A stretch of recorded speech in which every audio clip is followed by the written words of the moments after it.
movie notes on Star Trek Beyond 2016 film, 13 June 2025 viewing. Here I, Tanis Coralee Leonhardi, she, her, hers of Seattle, talk through my movie notes for my Friday, 13 June 2025 viewing of 2016 film Star Trek Beyond, which is a fiction film about the USS Enterprise and its crew attempting to return home following the crash landing of their spacecraft on a foreign planet while trying to help out peoples/species. Yes, so it's kind of a, it's part 3 in more recent, as in like, so it's 2025, this came out 2016, and then like 2000/2010, they kind of decided to do some film adaptations of the television show Star Trek, and so this is the third in that kind of installation, so to speak. And so it kind of evolves, and I've ranked these 3 installations before, and I put them all on hold through the King County Library system, and so this was the first one to show up, and so I watched it, and now I'm covering it. And I say this is one that I would say about to have been said, is that for the first installation, I'd classify it as kind of sciencey. Then the second installation I would classify as like military science. So there's still science, but it's also like military/war.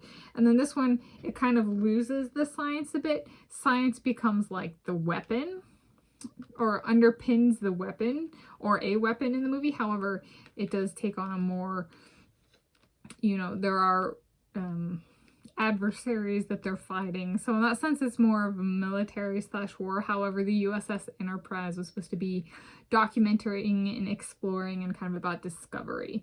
So it kind of 1 through 3 kind of drifts a little bit. Less science description or focus on like the development of the underlying, how it kind of works.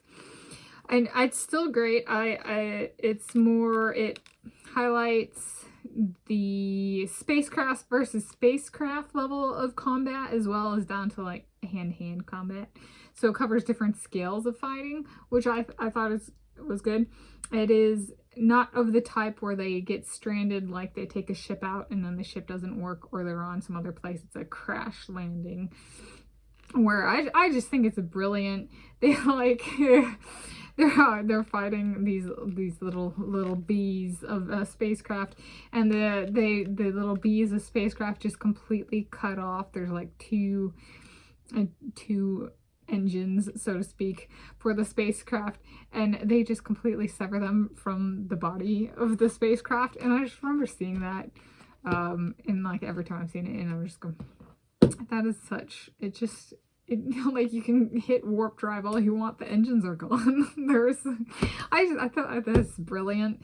And then I also think I still find it hilarious, the kind of intro where Captain Kirk is talking to these tiny little like furless ape meets squirrel species, and he's like, he brings this thing that's been as like a peace offering kind of thing, and they start like howling, kind of like they're gonna rip us to smithereens and eat us, and that kind of stuff. And I just thought, I remember seeing that back in the 2010s decade, and I laughed for about 5 minutes straight. I thought it was so funny, and it's still hilarious. Still makes me laugh so hard I cry. So this is it's really quite excellent per my tastes. Yes, and the planet they get stranded on has a variety of, like, how to phrase it, natural settings. So it's not a desert and only a desert, if that makes sense. Yeah, so there we go. So my movie notes on, and I watched this with Kona Dog, and he quite enjoyed it.